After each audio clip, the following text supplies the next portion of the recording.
All right, Coach Schuman here for the Success for Life podcast. Another great opportunity, another great guest.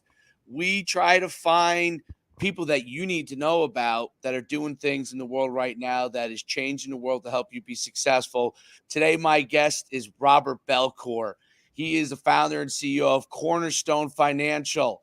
Cornerstone Financial, and I'm going to let him talk in depth about his background and everything, but I'll give you a little quick tidbit.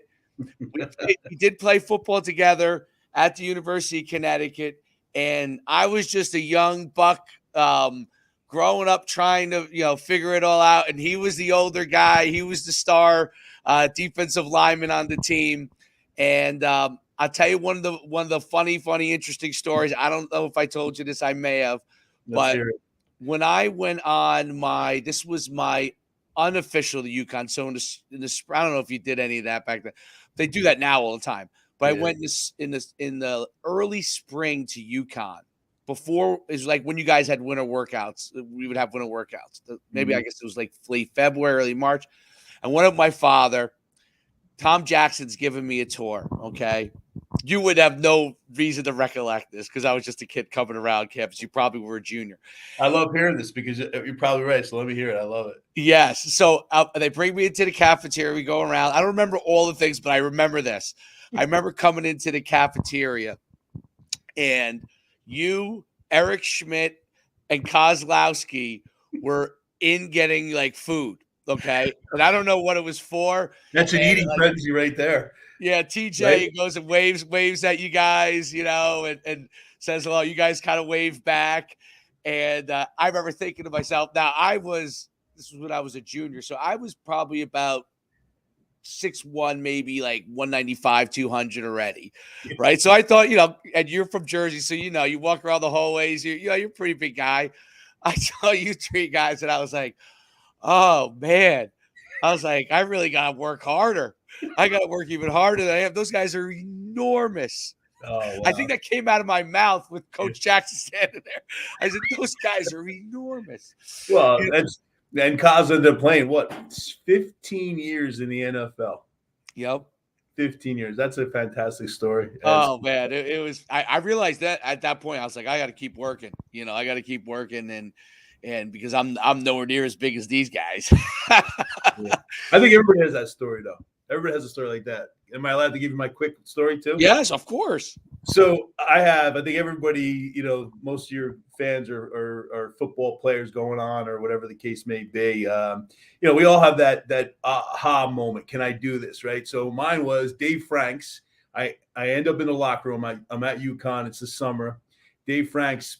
He's it's not that big this nowadays, but 6'4", 285, third round draft pick for the Cowboys, ran like a 4.8, and just a man, full beard. I show up, I'm a Jersey guy. I'm 18 years old. I got like maybe a little, scruff here. I don't even think I have hair under my armpits. And I'm like, is that guy like somebody's father?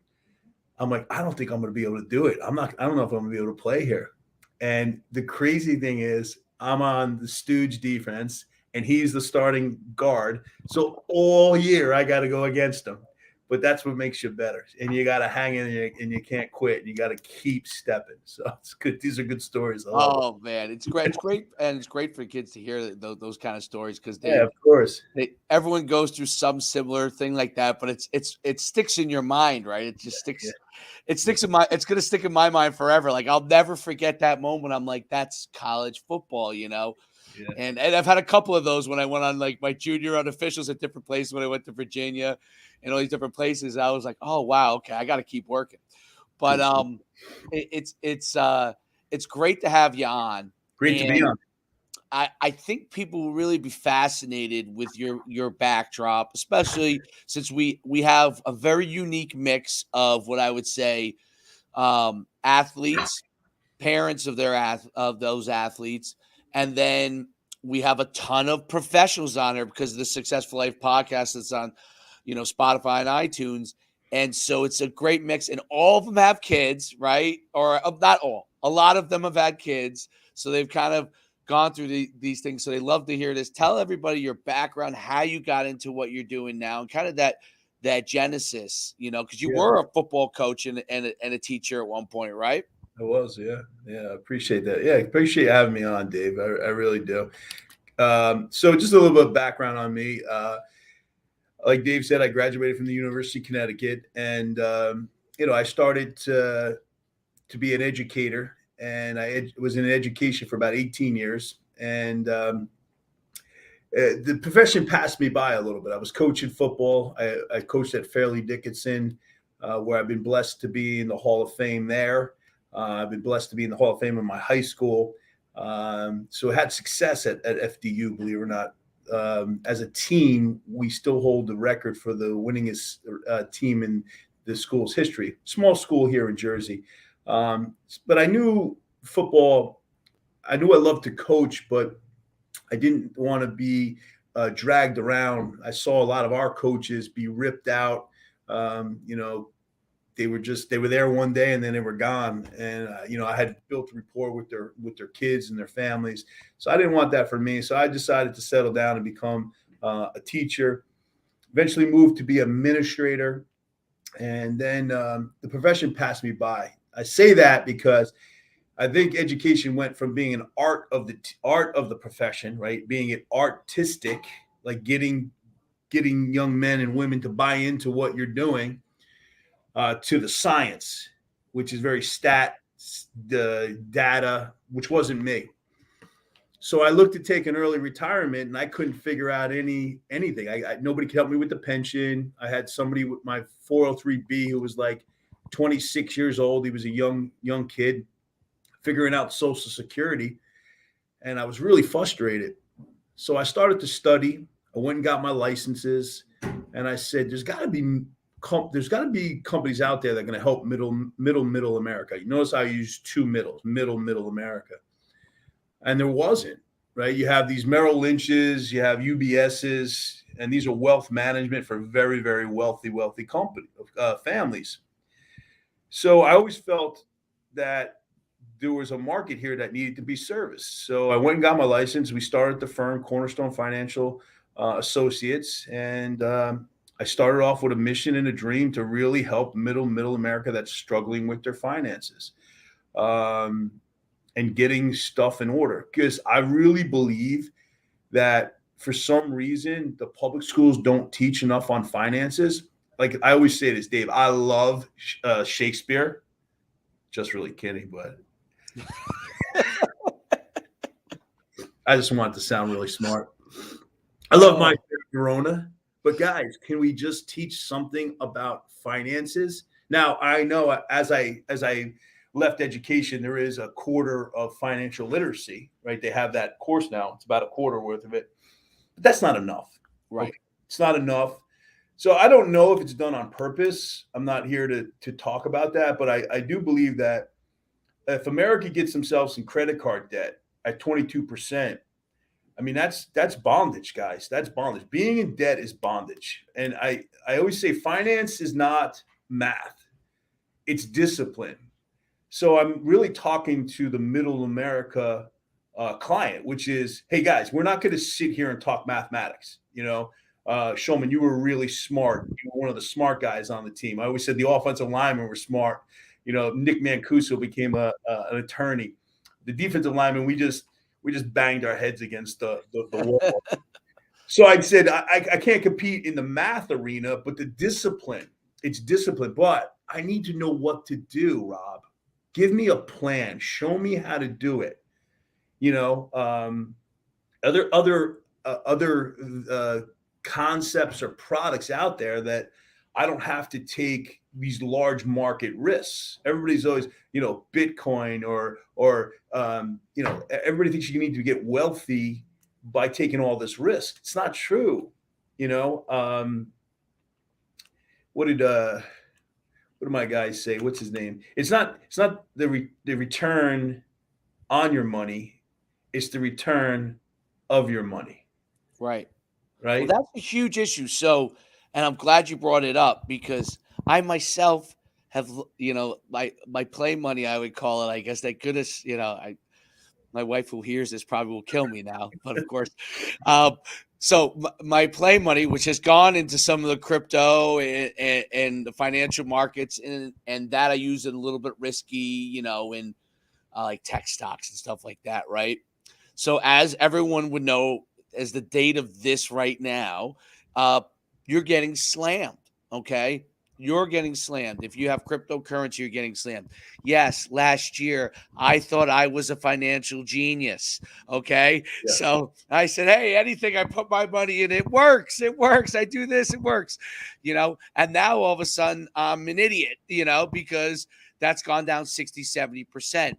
So I think that's an important thing. And I say that I'm lucky enough to be able to have a little bit of that money to not, I'm not going to go broke from that, right? A lot of people who do that would be in a situation that would then render them financially insolvent and have a problem right on their hands. So you talked about the education part. I agree with you 100%. I went to public school just like you did, I think, right? Yep. And the only financial class I had in high school, and it was because I chose it. It was an elective. It was some sort of like accounting class. Okay, and basically in high school, what the teacher did was basically they showed me how to manage my checkbook, which they could have taught me in the first 5 minutes, and then I could have moved on my day. But we spent like half a semester learning how to write in. Now think of how crazy this is. You go online. Okay. And you have obviously the credit. People don't know the credits and debits and what those even mean, but the credits and debits in your bank account, right? Back in the day, no one does this now, but we would write it in to the credit and the debit area, each check, right? Which I think is a good discipline practice to have even still, but most people just aren't going to do it. My point is that I never walked out of there and really understood what even credits and debits mean. Now I learned it through business school and all that stuff when I was in college. So when that credit card guy that you're talking about in college came and said, hey, $3,000 sign here. Yep. I said, we're going to Cancun for spring break. Right. So, that was kind of the thought process. And really, I think my story is no different than a lot of college kids in that they didn't have financial literacy unless it was taught from their parents, which definitely a lot of people do now that have the situation where they can do that. But a lot of parents are strapped for time. They have a lot of things going on and they try to teach it, but they don't spend time with it or they don't know about it themselves, right? Because they were. So I've had to learn the hard way on a lot of those things. I'm sure, throughout your life, you've had to figure out those things. That's what makes what you're doing so important. It's an education, right? Yeah. This is what you're doing with your money. And now that money is going to work for you versus literally taking it to a casino, so to speak. And it's not as risky. I mean, the markets are not as risky as the casino, but there's an element to that, right? There are times when it is. I know stocks that have gone to $1 in the last few months that were like Vroom. You heard of Vroom, which is like the competitor to that other car. I don't know if it's cars.com or whatever, but like you buy online, they went from some high, they're $1 a share, right? So, and I thank goodness I didn't have any in there, but that's my example of something that looks exciting and great could go away. Tell people how important it is to really understand your financial situation and things that you could put yourself in to get yourself in what I would call a steady situation, right? Like, if you're lucky enough to have money to play with, that's great. But a steady situation that when you're retiring, that you're getting yourself in a situation for retirement, you're ready to go. Yeah, let's talk ground level, right? Middle America. So first and foremost, our tagline is financial services through education. Obviously, with an educational background, I got into this and I'm like, I'm not going to sell anybody out. We're going to educate. We have 123 advisors. Okay.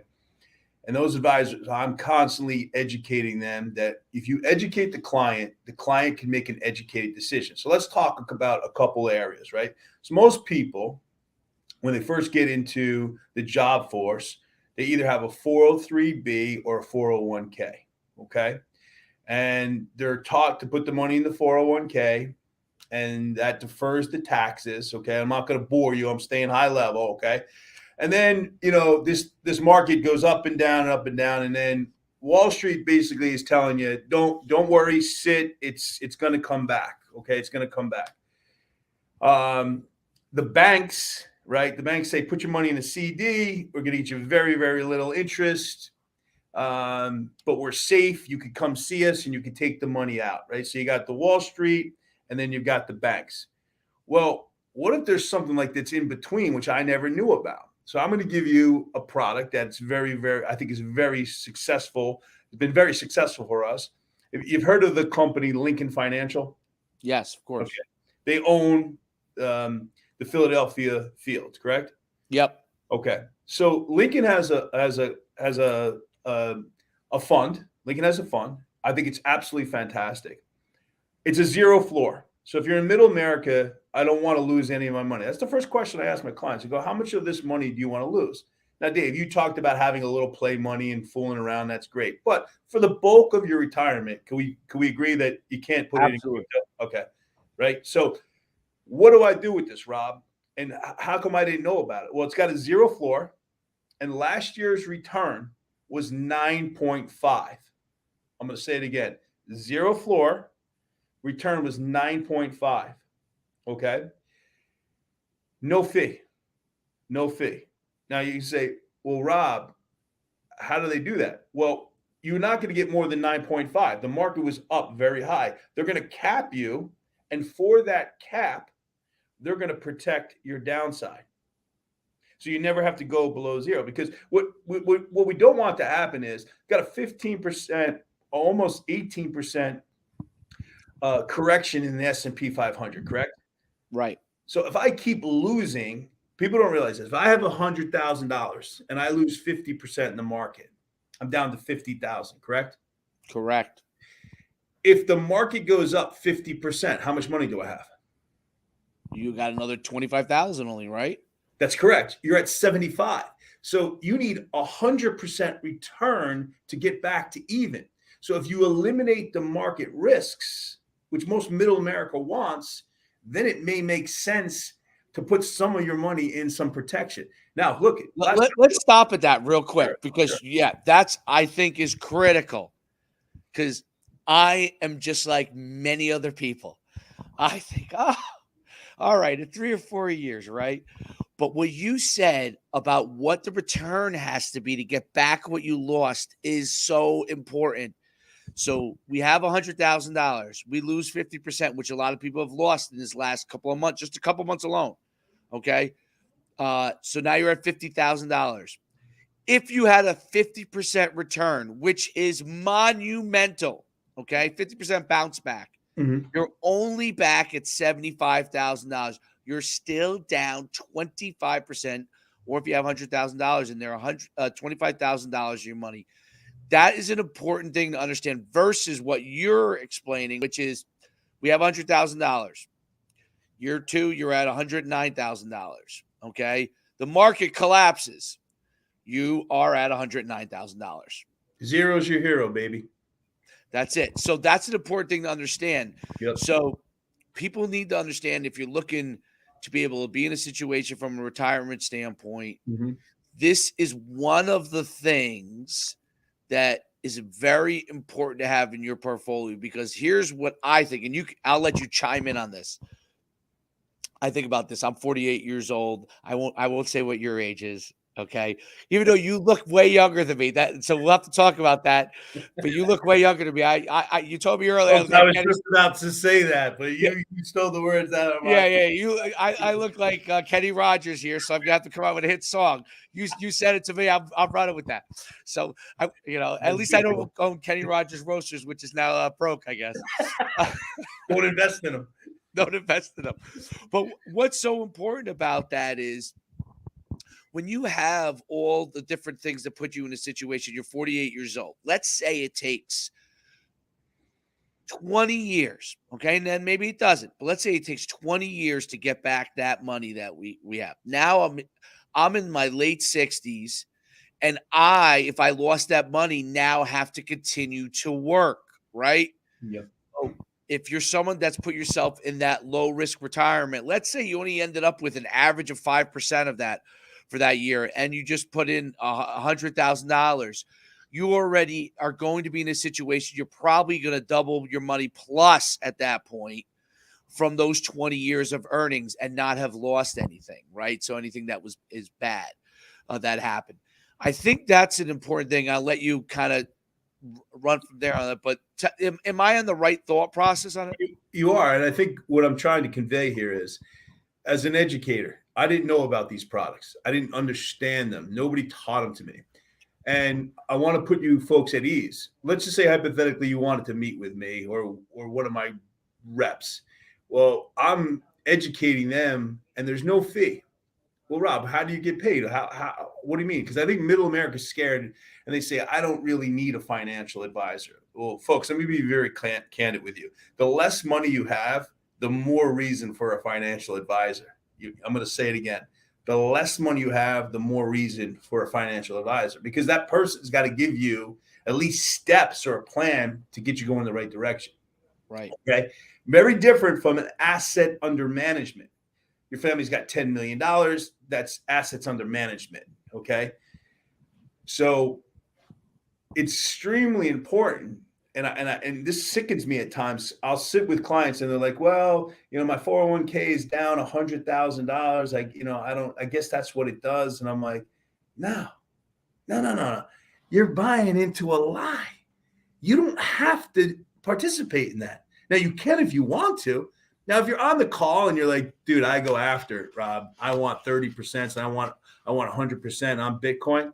God bless you. I'm not your guy. Okay. But I will say this, guys, I lost, this is what verifies me, I think, a little bit. I lost $4 million. That's painful. And publicly, I'm telling you that. Lose $4 million and you start getting a little bit more conservative in your approach on how to attack finances. Okay. So I just started to realize this is the right way to do it. Can I expose that you are one of my clients? Is that acceptable? Yeah, absolutely. All right. So you're one of my clients, right? And one of the things I like to talk about is life insurance, right? Do you have the proper life insurance? I didn't know this. Okay. I retired as a teacher. This is really going to be impactful because there's probably some teachers and coaches on here. So I looked to retire a little early. I retired at 48. So I called up the state and I said, I can't take my pension till I'm about 60. I said, but let me ask you a question. What is my pension going to be like when I retire at 60, when I turn on my pension? They said, Rob, it's going to be around 3,500. Great. 3,500. Not bad, right? Decent pension. Okay. Plus my Social Security, plus my savings. I'm going to figure this thing out. Watch this. I said, let me ask you another question. This is the state. I said, what happens if I were to die before I turn that money on? You would just get what you put into it. I said, wait, my wife doesn't get the 3,500? No. I said, well, how much did I put into it? 80,000. I said, wait, I need a timeout. Coach, give me a timeout. I go, wait, so if I die before I turn that pension on, I'm only getting $80,000 is the money I put onto it? Yes. Now remember, I'm retired now, so I don't have the 3 times my salary. Right. That's gone. I said, oh my God, I got to protect this pension. So I start looking at the life insurance, right? Standard life insurance, Prudential, all those, the term policies. You folks know what we're talking about. So somebody said to me, Rob, you should be looking at the living benefits. So I need this life insurance to protect my pension. You get what I'm saying here? Mm-hmm. Which I wasn't even aware of. So sometimes I like to say, my job is to watch your blind spots that you don't even know about. You follow? Now watch this. Let's say I'm a teacher and I'm still working, but I didn't turn the pension on. What happens to the pension if I didn't turn the pension on, what would my wife get if I was still working? What? 3 times my salary, because that's the life insurance, and the 80,000. Wow. That's a big difference. You know how I know? That's a huge difference. Huge difference. So sometimes as you get closer to retirement, if you're on there calling you're a teacher or coach, let me tell you something. You need a good amount of life insurance to protect that pension. You follow what I'm saying? Yes. Okay. Let me go back to the different types of life insurance. So they were teaching me about these living benefits. And I'm like, what is that? What is the living benefits? Well, a living benefit is this. If you come down with a heart attack, stroke, or cancer, which could probably happen way before you pass away, these insurance companies will pay you 80% of the death benefit. I'll slow it down, then I'm going to give it back to you. Ready? Actually, let me give it back to you. You explain it because you understand this. Yeah, I mean, so that means that you're going to get that money while you're alive to be able to take care of the things that you need to take care of because you're not able to go and work or any of those things. So that's because of a disease. So or whatever the situation is, whatever that is. And you're able to use that money, right? So that's an enormous situation that a lot of people definitely don't realize. That was what sold me. I didn't really understand any of that stuff. And what you guys did, you guys kind of went through that in a very methodical manner. It's very interesting because I learned a lot about it in the process. It wasn't just like, okay, sign here, you're getting this. You guys walked me through. Here's where it is. This is, on the actual deal. So I actually understood what I was getting into. And I think that's a huge part of it is, understanding what you're getting into and now the benefits that you're going to have from it, knowing that like it's there. It's just, it's there in the background working for you. Yeah. And you don't ever have to think about it. And then all of a sudden when something happens, as it invariably does, it's just like I always see, this will make you laugh. And they're some of my favorite motivational guys, but it makes me laugh. Tony Robbins and Rich Kiyosaki, who you probably know of both those guys. They're always predicting the financial market doom, right? That's always their thing, even when it's high to predict. Well, why do they always stick to that prediction as part of one of their things? Because it's always going to happen. It's always going to happen. It's always going to happen. It doesn't matter if it's 10 years. They're always right. Yeah. They're always right. And the more right on that, okay, they're more going to be right on that. That holds more weight with people than saying you're going to win on the upside. So them taking that counter approach is brilliant. It took me a long time. Those guys are smart guys, obviously, right? They figure something out. But they realize that by saying this all the time, then the other things that they are positioning in their own set. And that is what I think is so powerful to me, because they're actually 100% correct on that. It's what you were talking about with insurance and annuities. It's the same exact thing. Is that 100% is going to give you the situation that you need when you want to turn around and something, bad happens, or you just need to tap into that money, right? So, and correct me if I'm wrong. No, you're spot on, right? So let's just, I think you're going in this direction, right? Now I got echo. Is that me? All right. So cancer, let's just talk about cancer. Cancer does not care about gender, doesn't care about race, doesn't care about age. So God forbid somebody comes down with cancer. All you see is these GoFundMe pages. So when I learned about this, and it didn't cost, tell the audience, did we break your bank account to put some protection in place? No. It was almost a joke, right? Right. So, and I'm like, you're like, hey, I didn't know about this. Now, about 6 years earlier, Dave, I didn't know about it. I'm like, how come nobody told me about this? Right. And we're talking about major financial institutions. Like Prudential's been around for 127 years. They've always been Prudential. These companies are colossal companies. And I'm like, this isn't like Rob's trying to sell, this new thing, Bitcoin, and hey, this is a new idea. I'm just being like, guys, these companies have been around, but it hasn't been publicized. I don't understand why. I really don't. So with conviction, I'm out here trying to help Middle America, and my firm and my team are out here saying, hey, we got to educate you. And that's the position I've taken, and I love what I do. I love helping people. I didn't always love helping people. I used to like, smacking people around. But I've changed my philosophy. Can I tell you a little bit about my paradigm shift? Is that okay?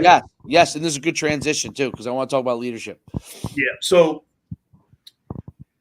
the truth of the matter is, for those of you guys that have played sports, we've always felt there was a zero-sum game. Somebody had to win and somebody had to lose. There were sayings in our locker room like, hey, they're down. Let's put a nail in the coffin. Let's keep our foot on their throats, right? It was always somebody had to win and somebody had to lose. So if you played football, that's the mantra that you are told, and it's embedded in you, okay? So I get out into the work world, and I really have the same philosophy. Somebody's got to win and somebody's got to lose. Until I stumbled across this different philosophy. It's a win-win philosophy. So I truly help my clients, and they are ecstatic about my help.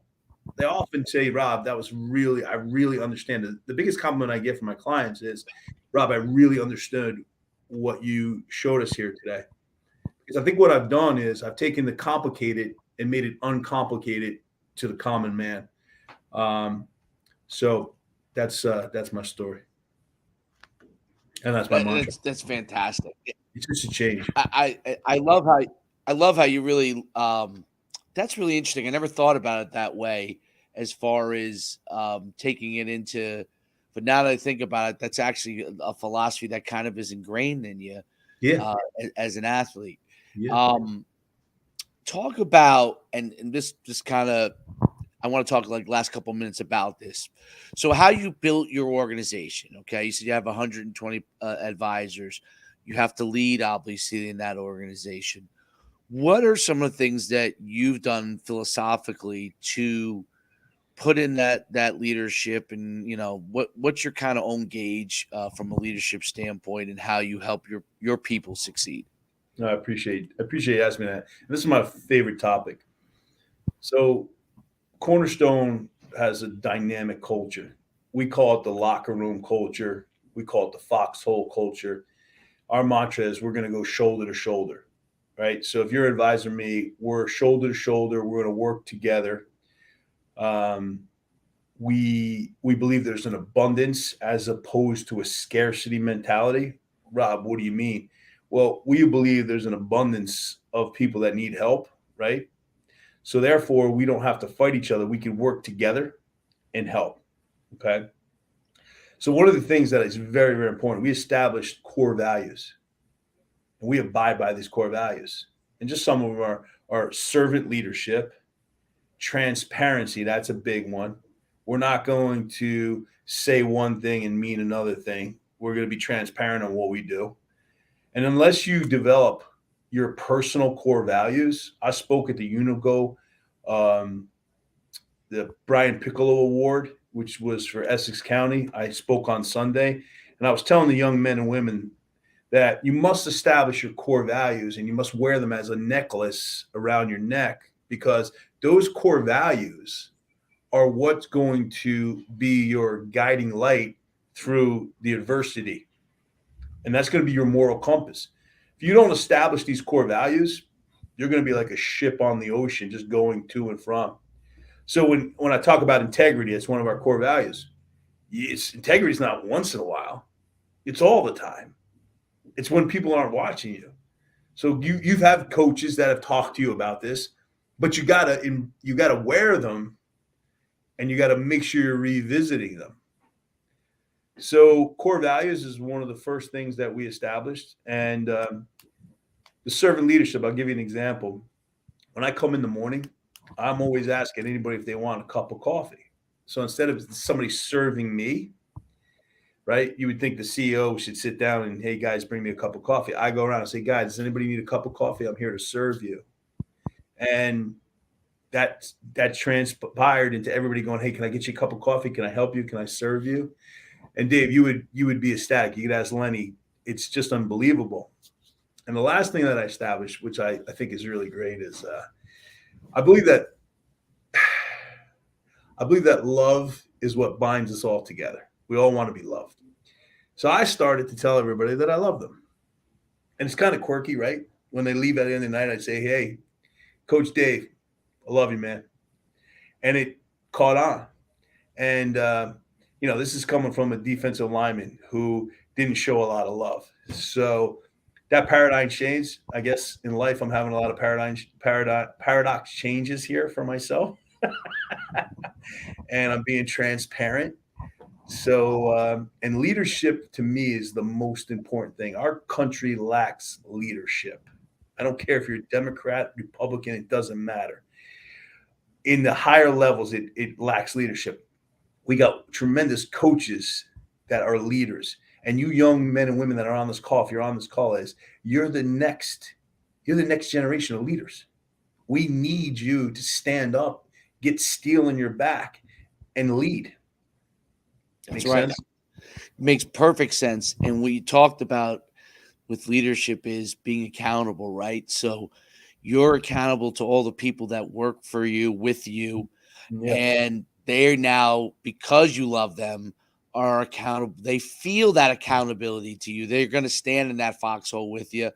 I think that's awesome. And I think that's one of the things with leadership. I think at the highest levels of our government and in organizations, in the most powerful places, we do lack the leadership which comes from being accountable to each other. So everybody wants to point the direction and say go, but they don't want to go themselves. And I think that that's an important thing. And that servant leadership part where, hey, does anyone want a coffee? And that catches on.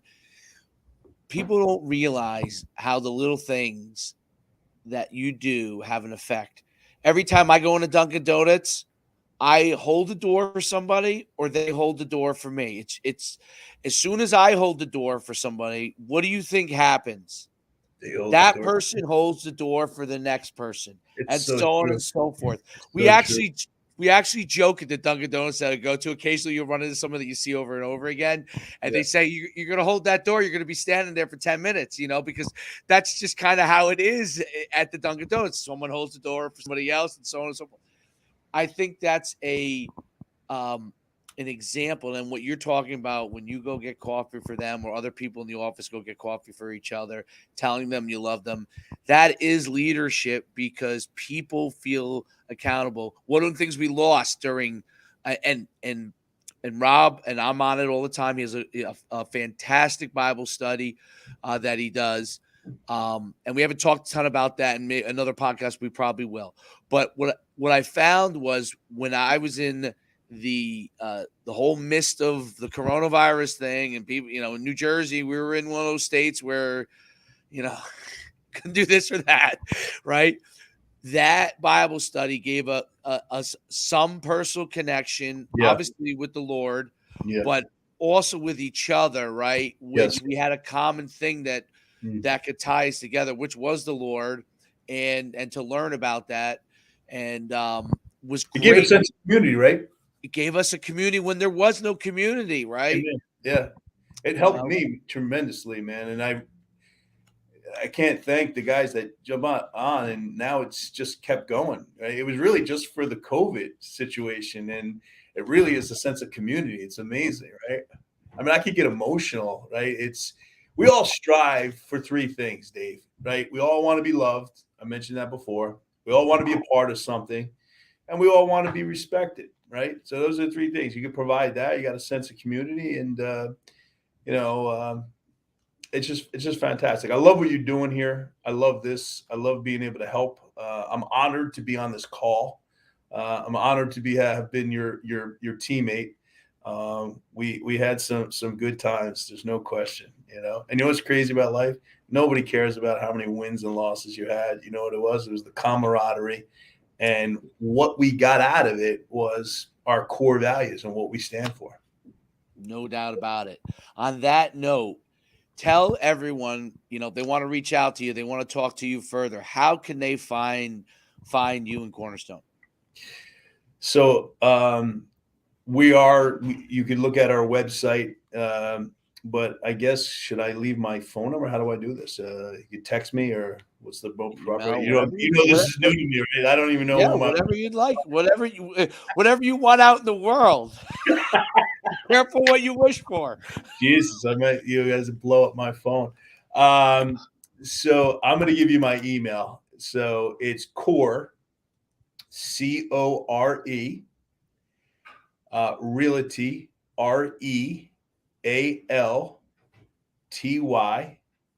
Corp, CORP @gmail.com. Core Realty Corp @gmail.com. I'm here to help. If it's not me, it'll be one of my advisors, and I'll also give you my cell phone. If you could text me, 973-418-4841. It's a pretty easy one. 973-418-4841. Good stuff. I have to say, you're the first one to give away a cell phone. I respect you for that. Yourself. You're supposed to give me instruction on this, man. It's like my first podcast. Hey, listen. Whatever works, and that's amazing, and that's what we try to do. And I'm so honored to have you on the Success for Life podcast. You're obviously successful. You're helping others be successful, because that's what it's all about. I like to say that we gain our success from other people being successful, right? So yeah. It's a win-win. That's the win. So thanks so much for being on. Thanks for having me, Dave. Thank you. It's absolute pleasure. Have a great day. What an honor. Thank you.